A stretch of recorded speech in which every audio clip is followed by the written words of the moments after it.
Magandang araw mga mag-aaral sa ikapitong baitang. Kamusta? Sana'y nasa mabuting kalagayan kayo. Ako nga pala ang inyong guro sa Filipino, Binibining Candy Claire G. Sabio. Kinagagala ko kayong makilala. Gustuhin ko mang makilala kayong lahat, pero malabo pa itong mangyari dahil sa pandemya at sana'y ipagdasal na lang natin na mababalik na sa dati ang lahat at mapabuti ang kalagayan ng ating bansa at ng buong mundo. Okay? So, bago natin sisimulan ang ating paksa ngayon, tayo ay manalangin muna. Sa ngalan ng Ama, ng Anak, ng Espiritu Santo. Amen.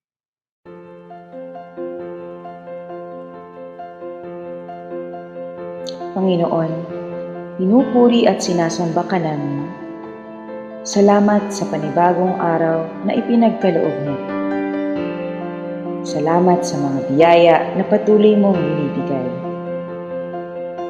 Salamat sa pagkakataong ito na kami ay muling matututo. Patawarin niyo po kami sa aming mga pagkakasala at pagkukulang. Tulungan niyo po kami na magkaroon ng bukas na isip at puso upang lubos naming maunawaan ang aming mapapakinggan sa araw na ito. Bigyan mo po kami ng karunungan nang sa ganon ay magamit namin ang mga ito sa aming buhay. Salamat pong muli at ikaw nawa ang maluwalhati sa lahat ng mga gawain na aming mapagtatagumpayan. Sa pangalan ni Jesus, Amen. Ngayon, bago natin sisimulan ang ating paksang aralin sa araw na ito, ay babalikan muna natin ang mga nakaraang aralin. Narito ang panuto. Kilalanin kung anong gamit ng pangungusap ang mga sumusunod na pahayag sa ibaba. Piliin ang tamang sagot sa loob ng kahon. So narito ang inyong mga pagpipilian at maaari kayong kumuha ng inyong ballpen at papel, kahit anong papel, at isulat ang mga sumusunod. Padamdam, pakiusap, pasalaysay, patanong, pautos, at pawatas. Okay, handa na ba kayo? Sige. Una, ang COVID-19 ay nagdudulot ng maikling pinsala sa buong mundo. Ano ang iyong sagot?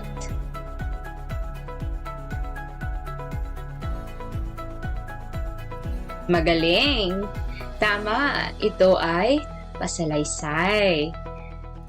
Pangalawa, ayon sa World Health Organization o WHO, ang COVID-19 ay sanhi ng virus.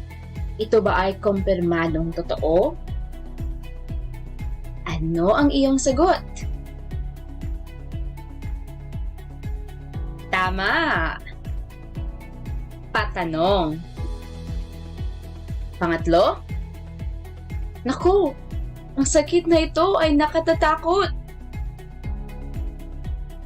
Ano ang iyong sagot?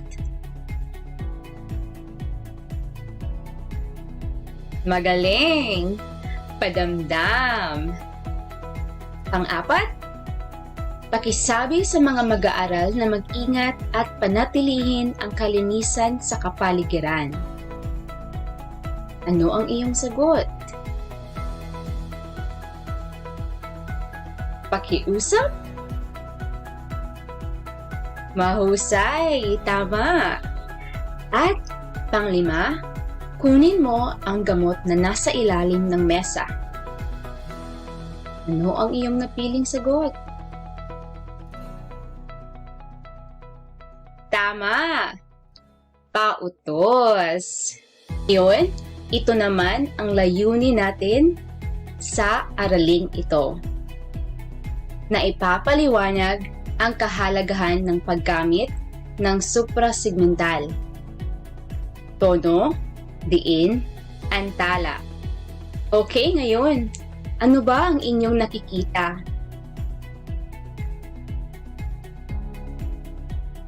Tama, magaling. Kilala niyo ba sila? Tama, sila ay mga mahuhusay na artista. At mayroon silang ginagampanan bilang mga artista sa isang pelikula. Okay, ito ay pinamagatang Anak. Okay, na pinangungunahan ng napakagaling na si Vilma Santos, Claudine Barreto, Baron Geisler, at iba pa.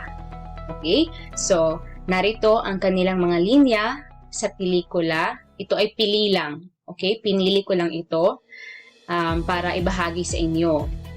Okay? So, mamaya malalaman natin kung para saan ito.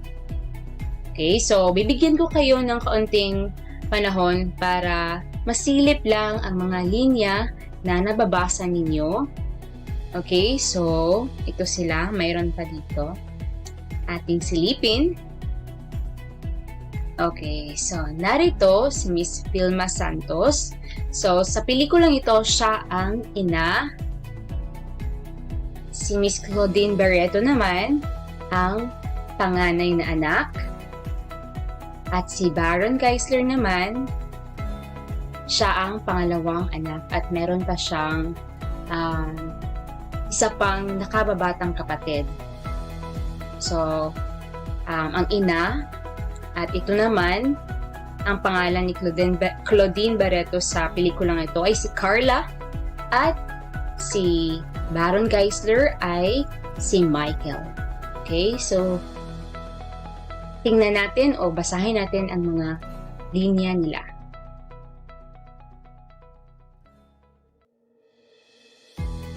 Okay, so pasilip lang ito. Okay, so narito pa.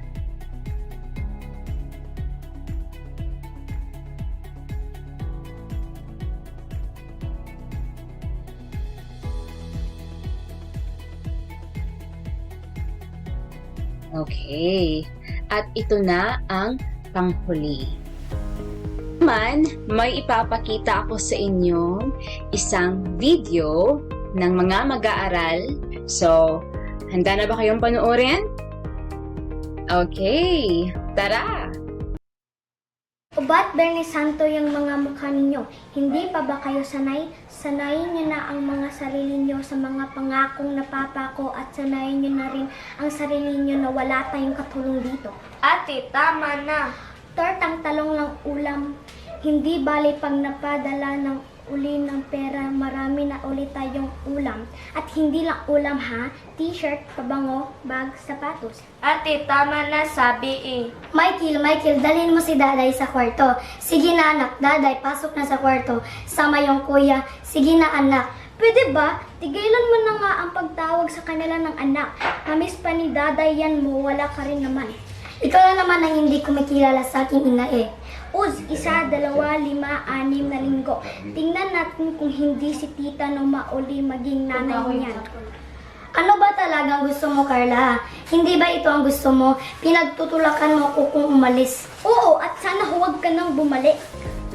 Ngayon, at natapos nyo nang panoorin ang video ng mga mag-aaral. Sa puntong ito ay ipapanood ko naman sa inyo ang original na video na kung saan kanila itong ginawa, okay? At ginampanan ang kanilang tungkulin bilang mga artista at ginampanan ang kanilang mga karakter sa pelikulang ito. Okay, so handa na ba kayo? Tara, panoorin na natin!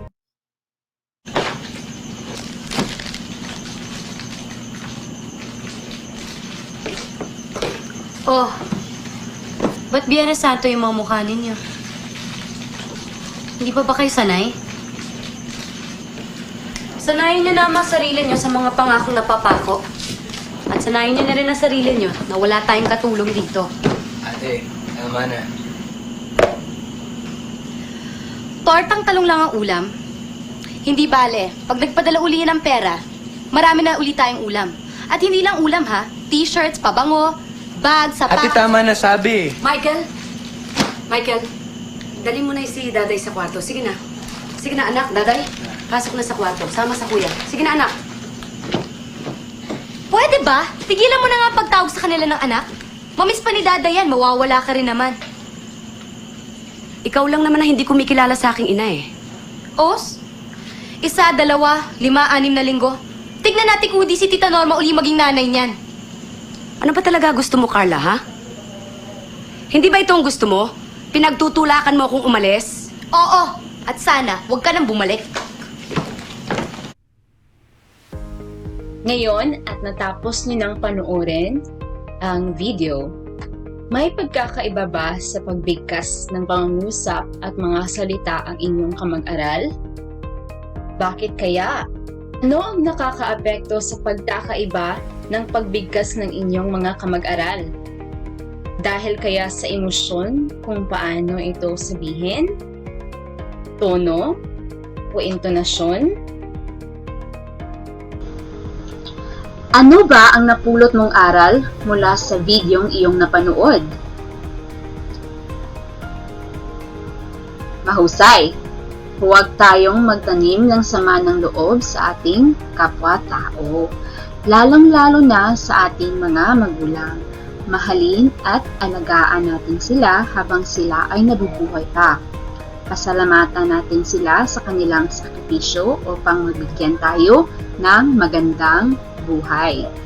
Naghanap buhay sila sa ibang bansa, kagaya ng nanay ni Carla, upang matustusan ang kanilang pangangailangan. Kaya, pahalagahan natin sila at huwag bigyan ng sakit ng ulo. Mag-aral ng mabuti, nang sa ganun ay masuklian natin ang kanilang paghihirap. Ating tatalakayin ngayon ang tungkol sa kahalagahan ng ponemang suprasegmental. Narito ang ilan sa mga kaalaman tungkol sa ponemang suprasegmental. Ito ang ponemang kinakatawan ng notasyon at iba pang simbolong may kahulugan. Ito ay mahalaga para sa mabisang pakikipagtalastasan at nakatutulong ito upang maging mas maliwanag at maparating ang damdamin sa pagpapahayag. Sa puntong ito, napaka-importante na malaman natin ang kahalagahan nito dahil magagamit natin ito sa pang-araw-araw na pamumuhay, okay? At lalong-lalo na sa pag-aaral ng asignaturang Filipino. Handa na ba kayo? Tara! Okay, sa una, narito ang intonasyon o tono at punto. So ito ay tumutukoy sa pagtaas at pagbaba sa pagbigkas ng pantig ng salita o pangungusap upang higit na malinaw ang pakikipag-usap. Samantalang, ang punto naman, ito ay regional na tunog o accent. Okay? Kasi sa bawat lugar, may iba-iba tayong tunog o accent. Halimbawa na lang, sa Luzon, okay, may iba silang tunog o accent. Samantalang dito naman sa Batangas, bandang Batangas, may iba rin silang accent. Okay? At siguro sa Rizal, okay, sa Luzon rin, may iba rin silang accent. Maging dito sa Mindanao, may iba-iba tayong accent. Halimbawa, dito sa Cagayan de Oro, sa Zamboanga, may iba silang accent. Okay? At sa iba pang mga lugar. So, ngayon, narito ang mga halimbawa. Okay, basahin natin. Dumating na ang Pangulo. So, ito'y nangangahulugan na nagsasalaysay lang ang nagsasabi nito. At ang pangalawa naman, dumating na ang Pangulo. Okay, so Ito ay nangangahulugan na nagtatanong ang tagapagsalita. Alright. At ang kasunod naman, madali lang ito. Okay, so nagsasalaysay lang ang tagapagsalita. Pangalawa, madali lang ito. Ito yung nangangahulugang nagtatanong. At ang pangatlo, madali lang ito. Okay. So, may emosyon. Okay, dahil sa tandang padamdam. Okay, ang kasunod naman, ang ganda ng tula. Nagsasalaysay rin. Ang ganda ng tula. Ito'y nagtatanong. Ang ganda ng tula. So, ito'y nagpapahayag ng kasiyahan. Dito naman, ako. Ako? Eh, di ba may pagkakaiba? Lalong-lalo na sa intonasyon. Okay? At tono. Dito naman, sa limbawang ito, lumilindol. Kalmado lang ang pagkakasabi. Ang pangalawa, lumilindol.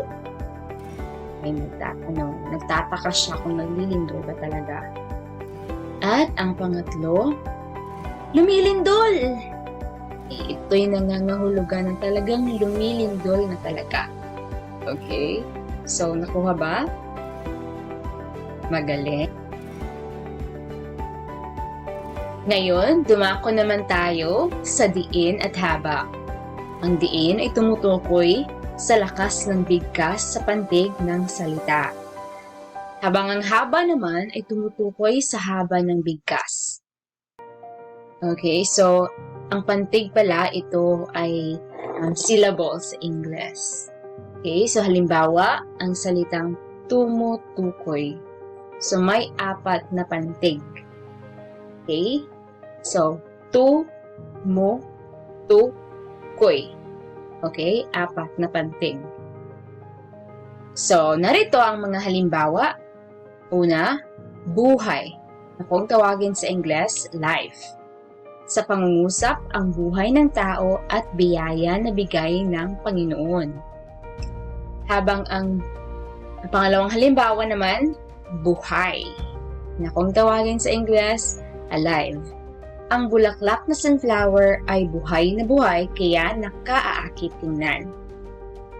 So makikita ninyo sa dalawang halimbawa na ito na magkakapareho sila ng pagkakabaybay o spelling, ngunit magkaiba sila ng kahulugan. Okay, so narito pa ang ilang mga halimbawa. Tubo o pipe. Malaki ang tubo ng tubig na ginagamit sa bahay namin. Ito naman, ang tubo o sugarcane. Ang tubo ay ginagamit sa paggawa ng asukal. Okay, narito pa. Hapon o afternoon. Okay, sa pangungusap, pupunta ako sa palengke mamayang hapon. Samantalang ito naman ay Hapon o Japanese. Magaling sa teknolohiya ang mga Hapon. So makikita ninyo sa larawan. Okay? Hapon. Hapon. Alright.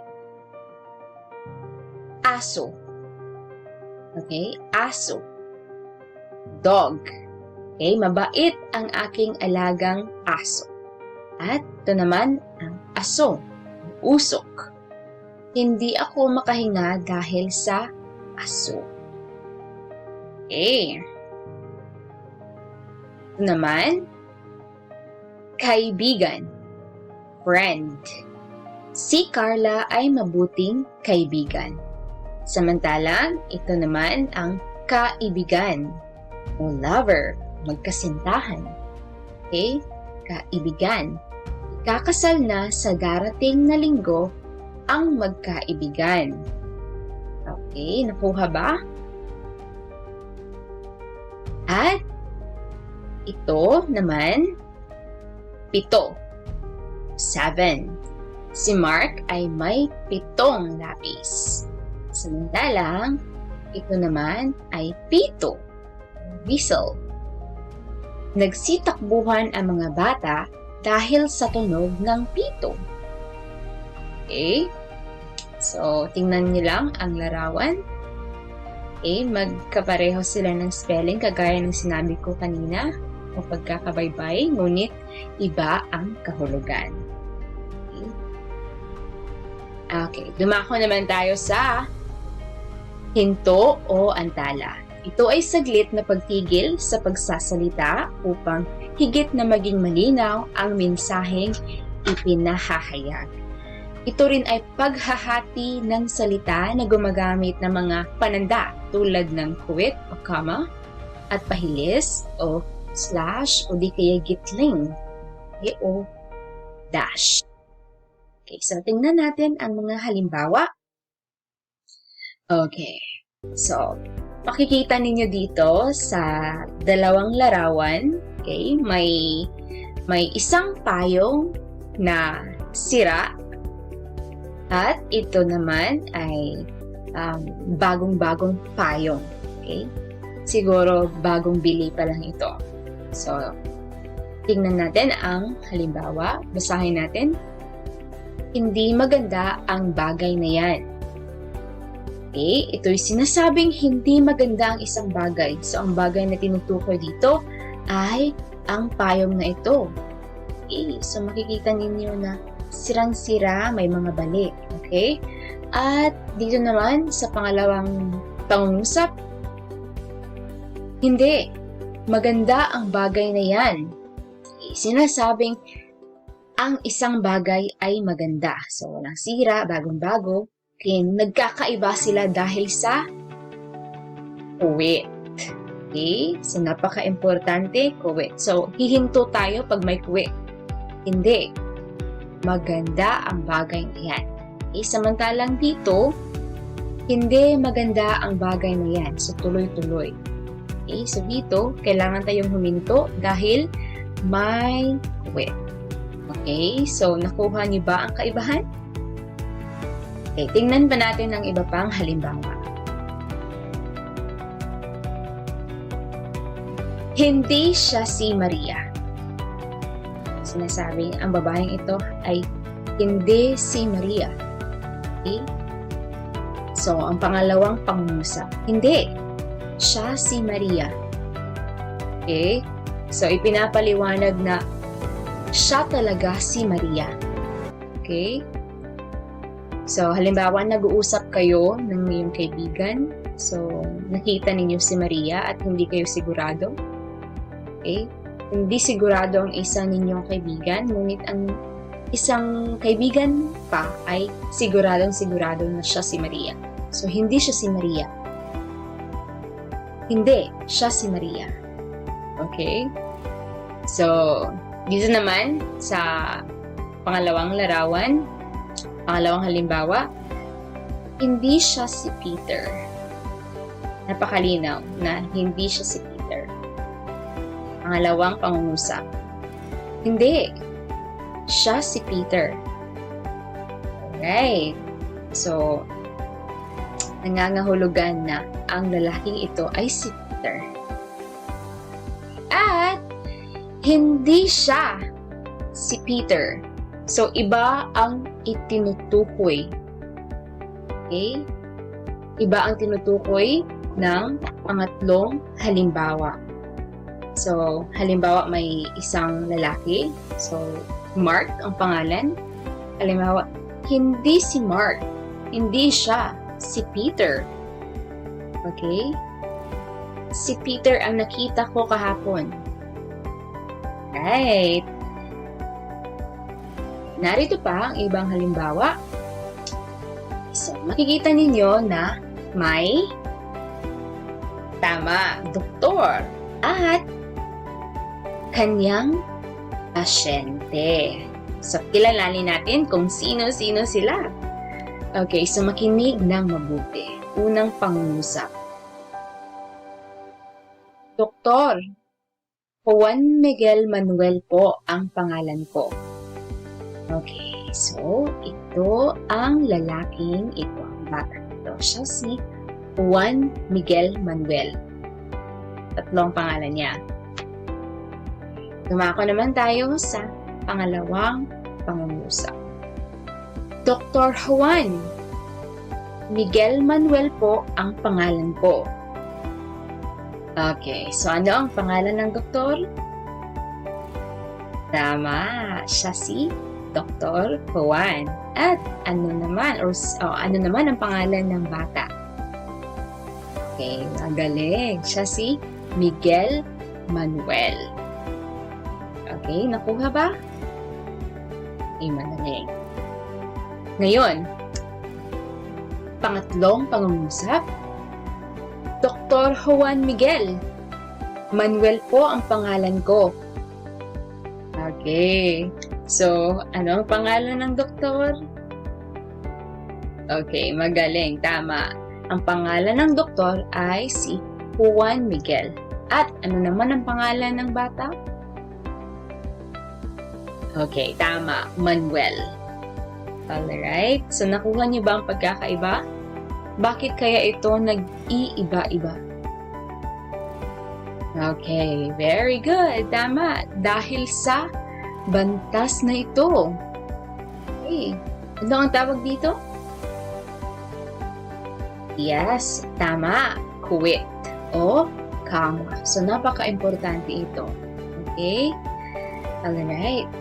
At, ngayon, dumako naman tayo dito sa pangalawang halimbawa. Okay, so ano ang nakikita ninyo dito? Very good. Isang pare, isang lalaki, at ang kanyang tatay. Okay, so ang paring ito ay si Padre Martin. So basahin natin ang pangungusap. Padre Martin, ang tatay ko. Okay, so ipinapakilala ng batang ito ang kanyang tatay kay Padre Martin. Alright, so klaro ba? Okay, very good. Now, pumunta naman tayo dito sa pangalawang halimbawa. So, ito ay si Padre. So, nawala ang kanyang pangalan, di ba? Hindi tulad ng nauna dito. So, Padre lang. Siya lang ang Padre lang ang kanyang pangalan dito sa larawang ito. Okay, at ito naman si Martin, kaibigan ng lalaking ito, ng batang ito. At ang tatay niya. Okay, basahin natin ang pangungusap. Padre Martin, ang tatay ko. So, ano kaya ang ipinapahayag ng pangungusap na ito? Okay, very good. Okay, so ipinapakilala ng batang ito ang kanyang tatay, kina Martin at Padre.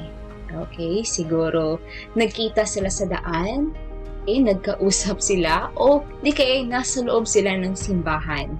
So, ipinapakilala ng batang ito, okay, na may sombrero, ipinapakilala niya ang kanyang tatay, kina Martin at Padre. Okay, nakuha ba? Okay, magaling. Okay, so, sa puntong ito, ibabahagi ko naman sa inyo ang ating mga napag-aralan. Okay, bilang paglalahat ng ating aralin ngayon. So, ang kahalagahan ng ponemang suprasegmental. Ito ang intonasyon, tono at punto, diin at haba, hinto o antala. Okay? So, narito ang pagsasanay. So, piliin ang tamang sagot. So, maaari kayong kumuha ng inyong ballpen at papel at sagutan ninyo ito. Okay? So, una, tumutukoy ito sa pagtaas at pagbaba ng tinig sa pagsasalita na maaaring maghudyat ng kahulugan ng pahayag. Pangalawa, ang patlang ay nagpapalinaw ng mensahe o intensyong nais ipabatid sa kausap. Pangatlo, tinatawag itong regional na tunog o accent sa anumang lugar mayroon tayong pagkakaiba sa pagsasalita. Ano ang tawag dito?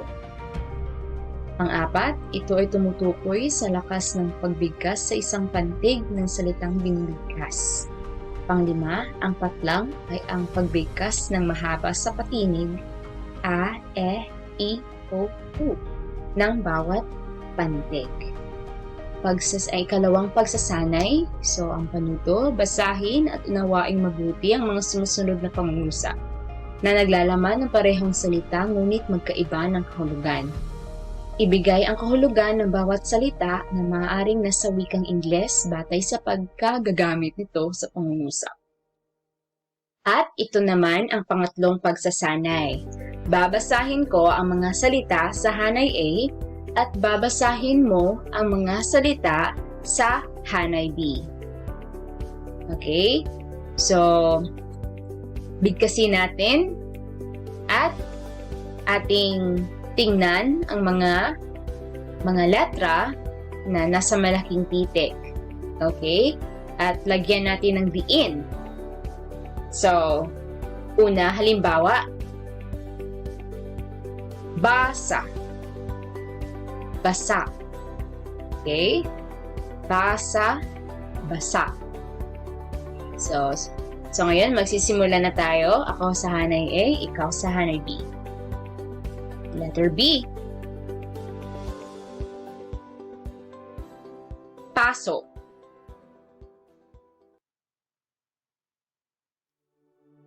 Letrang C. Magsasaka.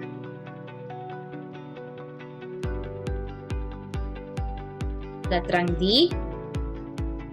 Sira.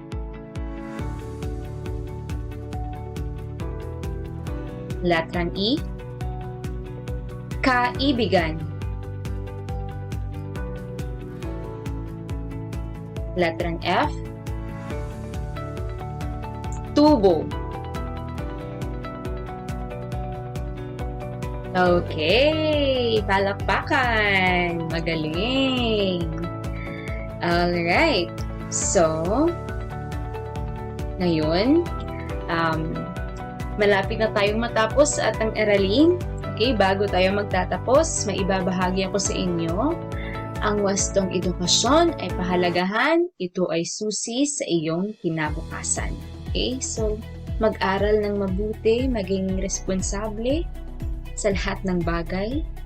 Okay, tumulong sa magulang, magdasal, at panatilihin ang magiging mabuti. Okay?